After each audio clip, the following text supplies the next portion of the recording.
Okay, back to the UK now. With Andy Burnham winning a parliamentary seat on Thursday, Keir Starmer has been under immense political pressure to step down as UK Prime Minister. Though he said publicly he will not walk away from a leadership contest, it does appear now that may not be the case. Earlier this morning, UK Minister Keir told Sky News that Starmer was reflecting on the political realities he finds himself in. The Guardian also reporting that it is expected that Starmer will announce his departure on Monday. For more on Keir Starmer and his potential resignation, from London, we are joined by Daybreak Europe anchor Lizzy. Lizzy, great to see you. We are trying to navigate all of this over the course of the morning, including the wild undulations of British politics. I mentioned Keir a moment ago. You had a marquee moment with him about a week ago when you broke the news to him the Defense Secretary was leaving Keir Starmer's cabinet. Talk about his role and the way in which we are getting some insight here into the kind of tenuous position that Keir Starmer is in. Well, thank you, David, for having me. Keir, the business secretary, is an arch loyalist of Keir Starmer's. And when we had that conversation, he was convinced that Keir Starmer wasn't going anywhere. It is a very different tone we're hearing from the business secretary this morning. As you say, talking about the Prime Minister considering the political realities. He is at his official country residence of Chequers this weekend. It's been said that he wanted to talk to his wife and digest the situation over the weekend. You cite that Observer report. Many in the media now here speculating that the podium is going to be outside number 10 Downing Street tomorrow, and Starmer expected to lay out a timetable for his resignation. How do you see that timetable playing out? Do you think that will happen almost immediately, or do you see him setting up like kind of an extended exit to make sure that there is structure in place and a predecessor in place to come in after him, given how many prime ministers the UK has gone through in the last couple of years in an effort to find some sort of stability there? Yeah, look, if we're going to get a new prime minister, this would be the 7th in the 10 years since the Brexit anniversary. It really makes you think that, ironically, we are seeing the political instability that the continent was once known for. In terms of that timetable ahead, it depends who's going to be taking over. Is it going to be Andy Burnham, the former mayor of Manchester who won that seat in northwest England, the vote on Thursday, the result announced on Friday?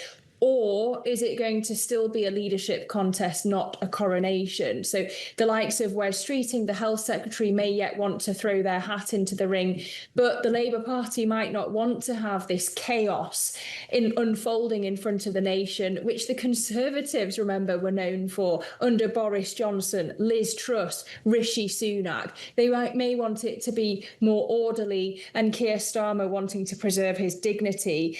In terms of the timetable, does it happen immediately? Does it happen over a longer period? Andy Burnham might want to have the summer to set out his policy agenda so that he can come in as Prime Minister for the Labour Party conference in September. I just keep thinking about the Liz Truss versus the head of lettuce. Yes, do we need to pick a different produce here? Go ahead.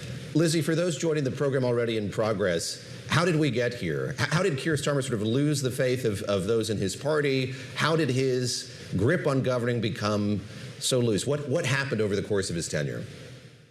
Well, of course, there has been the long concern that he simply isn't charismatic enough to hold the attention of his party and of the nation. Personally, his ratings have been sliding. That landslide vote that he won back in 2024 seen more as an anti-Conservative vote than a pro-Keir Starmer vote. And then the difficulties have only mounted. We had the Bloomberg investigation revealing the connections between Peter Mandelson, the former UK ambassador to Washington, and Jeffrey Epstein, and the appointment process into Keir Starmer's government. And then most recently, we talked about the Defence Secretary, John Healey, resigning. That was because Healey perceived that the defence spending in a time of war was inadequate. And then the real pressure has come in the past couple of days because of Andy Burnham winning this special election up north in England, whereby he won more votes than all the other parties combined. So you can't argue that he was simply the beneficiary of a split vote on the right. And many Labour MPs now saying, is this the man who should lead us into the next general election against Nigel Farage's Reform UK party?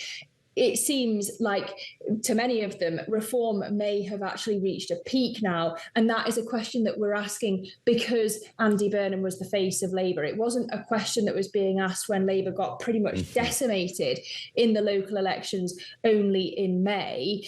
So do they want to have a new leader going into that general election? Well, according to our reporting, the majority of Keir Starmer's cabinet now they see it as inevitable that Starmer is going to be replaced by Burnham, and that includes the Foreign Secretary, Yvette Cooper. That's interesting. I want to talk to you about Burnham, but first I'm going to play you some sound from his victory speech.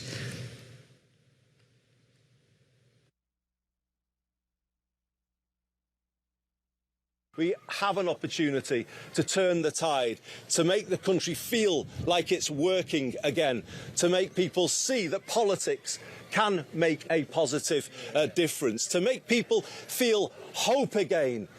That is the main thing I think we need in this country right now, for people to feel a sense of hope. Look, it's always easier to be the candidate than the principal, but you mentioned that Keir Starmer is deeply unpopular. One of his big liabilities seems to be his inability to communicate. People criticize him for just being boring and not being able to get even the victories across. Is this something Burnham does better, and what are his potential liabilities?